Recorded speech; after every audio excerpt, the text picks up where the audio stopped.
TIME45, Episode 3. The Countdown. The number appeared everywhere, 45. At first, Detective Maya Reyes thought it was coincidence.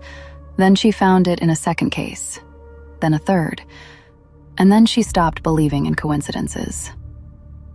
Through the rain-streaked windshield, St. Gabriel Medical Center looms, a modern glass and steel structure with harsh fluorescent lighting visible through windows. Amber streetlights create lens flares through water droplets. The building appears cold and institutional. A medical transport vehicle is barely visible near the loading area. The rain hammered the windshield as Maya sat in her car outside St. Gabriel Medical Center. 3 missing persons, 3 healthy adults, 3 registered organ donors, 3 manila folders spread across the passenger seat, illuminated by passing streetlight, creating dramatic shadows. Each folder has a photo paper-clipped to the front. Emma Collins, Jordan Price, Daniel Brooks. Red stamps reading "Missing" visible. A digital watch in frame shows 004500. Rain shadows move across the documents from the windshield. And now, one impossible connection. 45. 45 minutes between the time each victim disappeared and the moment a secure medical transport left a restricted facility. Not 44, not 46, exactly 45. Maya leans over the passenger seat, her face lit by a small LED flashlight she holds. She studies the files intently, moving between them. The car interior is dark, except for this practical light source and ambient streetlight. Her expression shows growing realization and concern. Rain continues on windows, creating moving light patterns. Maya stared at the files spread across her passenger seat. Emma Collins, 21, college student, missing. Jordan Price, 27, software engineer, missing. Daniel Brooks, 24, medical student, missing. Tight shot of Maya's face, lit from below by the case file she's holding. Her eyes move as she reads, processing information. The blue dashboard light creates a rim light on her profile. Rain-distorted light patterns move across her face. Her expression shifts from concentration to troubled realization. Different cities, different lives, different backgrounds. The only thing they shared was perfect health. And somehow every trail led back to a countdown. 45 minutes. Establishing shot of St. Gabriel Medical Center at night. Modern architecture with large glass panels showing interior fluorescent lighting. Rain falls heavily, creating reflections on wet pavement. A few cars in the parking lot. Security lights create pools of amber illumination. The building appears sterile and imposing. A loading dock area is visible on one side. Across town, Dr. Taylor Lee watched a surgical monitor. Everything appeared normal, calm, controlled, professional. No one looking through the glass would suspect anything unusual. No one would suspect that one of the most sophisticated criminal enterprises in the world operated behind a wall of medical excellence. Taylor closed a patient file. A computer monitor displays a secure messaging system. A notification pop-up appears. Client request approved, in stark white text on black background. The message has no sender information, no signature. Taylor's hand moves into frame, cursor hovering over the delete button. Reflection of Taylor's face visible in the screen's glossy surface. A notification appeared, a simple message. Client request approved. No signature, no explanation. Just approval. Taylor deleted it immediately. Taylor stands by a window overlooking the city at night. Holds a phone to ear, lit by the screen's glow and ambient city lights through the window. Professional but tense posture. The city sprawls below with scattered lights. Taylor's reflection visible in the window glass. Rain streaks on the exterior glass create texture. The phone rang. Taylor answered. Status? Transport is moving. Any complications? No. Good. The call ended. Tight shot of Taylor's face and profile, looking out the window. City lights create bokeh in the background. A moment of doubt crosses Taylor's features, a crack in the professional facade. The lighting is moody, with cool tones from the window and warm interior light creating contrast on the face. Taylor looked out the window. For a moment, something felt wrong, as if someone was getting closer, as if someone was beginning to understand. A private office, lights off except for the glow of multiple computer monitors. Becky Smith sits at a curved desk surrounded by screens. Each monitor displays different data: medical records, profiles, charts. The blue-white glow of screens illuminates Becky's face. The room has a high-tech, almost bunker-like quality. Cables and equipment visible. Across the city, Becky Smith sat alone in a private office. Multiple monitors glowed in the darkness. Each displayed data: names, medical records, blood types. A computer screen shows a sophisticated database interface. Columns of information scroll. Names, blood types, O+, AB-, etc. Genetic markers, compatibility percentages. The interface looks professional and clinical. Numbers and codes flash by. A search filter shows compatibility, 98% highlighted. The data appears endless, scrolling continuously. Genetic profiles, compatibility scores, thousands of them. Most people would call it impossible. A database this large should not exist, yet it did. Becky's hands move across a keyboard, lit by monitor glow. Her face shows concentration, reflected in the screen before her. Multiple windows open and close as she navigates the database. The blue light creates dramatic shadows. Behind her, other monitors display world maps with location markers, medical facility logos, and streaming data feeds. Becky moved through the records. Every profile had been gathered quietly over years. Health screenings, insurance records, research programs, laboratory partnerships.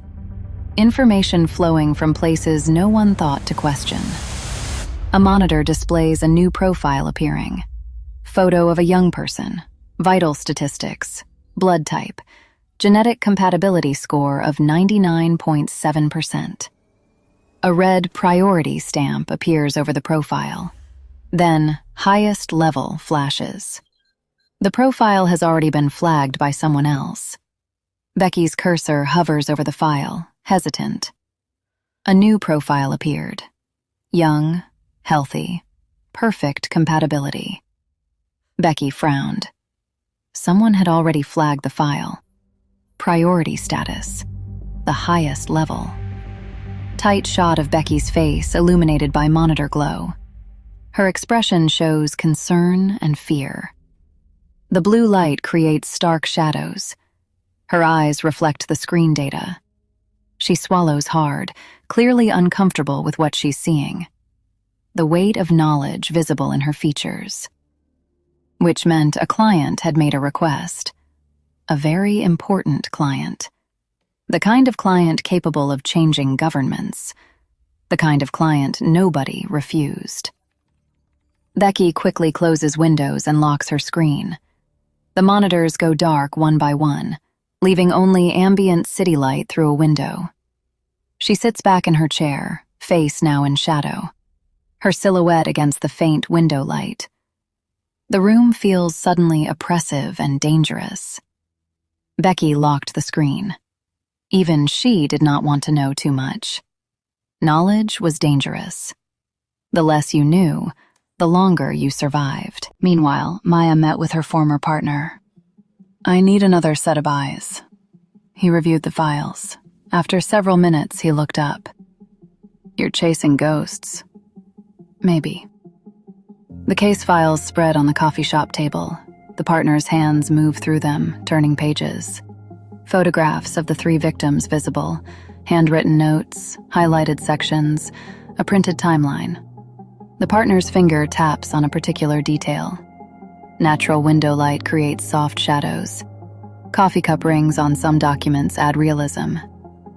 There's no evidence. There's a pattern. Patterns aren't evidence. Maya slid a photograph across the table. A loading dock, a transport vehicle, a timestamp, 45 minutes. Another photograph, different city, different victim, same interval, 45 minutes. Then another, and another. Silence filled the room. Finally, he leaned back. That's impossible. That's what I thought. He looks troubled, staring at the evidence. Maya watches him, waiting. The natural light creates realistic skin tones and shadows. The background coffee shop activity continues, but they're isolated in their conversation. The weight of the revelation hangs between them. He finally looks up at her with concern. What does it mean? I don't know. The answer frightened her, because she suspected someone had built an entire system around that number. Not randomly, deliberately, like a machine. A machine designed never to fail. Days later, Maya received an anonymous package. No return address, no note. Inside was a flash drive. Her pulse quickened. She inserted it into a secure laptop. A single video file appeared. The laptop screen displays grainy security footage, a hospital corridor, institutional fluorescent lighting, timestamp visible in corner, showing the critical 45-minute mark. Medical personnel in scrubs move quickly through frame, pushing a gurney. A patient visible, unconscious, being transported. The footage quality suggests real security camera footage, slightly degraded, fixed angle. The footage showed a hospital corridor. Timestamp visible.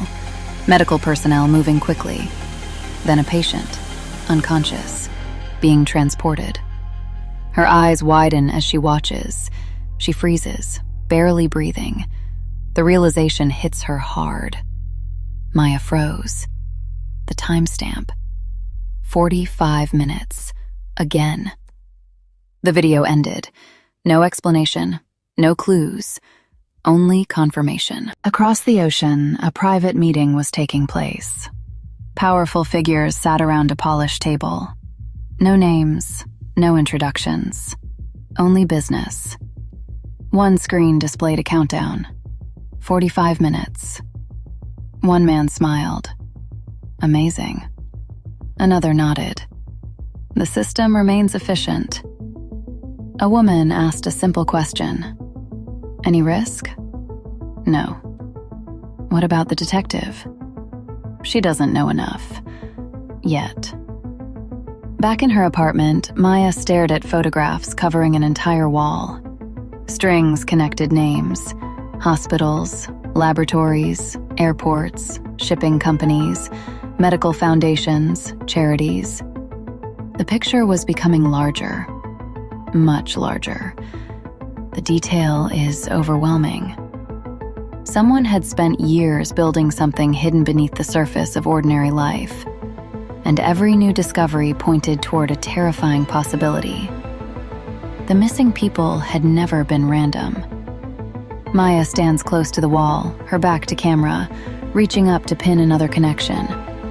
The weight of the investigation visible in her posture, shoulders slightly slumped but still determined. The wall looms large, showing the scope of the conspiracy.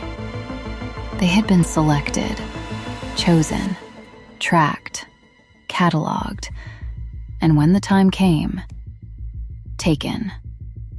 Maya's phone vibrated. Unknown number. She answered. Her expression changes from curiosity to tension to fear. This is the moment everything becomes personal. No response, only breathing. Then a voice, quiet, urgent, afraid. You need to stop. Who is this? They know you're looking. Who? The line went silent. Then one final sentence. Every emotion visible. Shock, fear, determination, anger. This is the moment she realizes she's become a target. You have 45 minutes. The call disconnected. Maya stared at the screen. For the first time since the investigation began, she felt fear. Not for the victims, not for the case, for herself. Because somewhere in the darkness, the countdown had already begun. End of episode 3.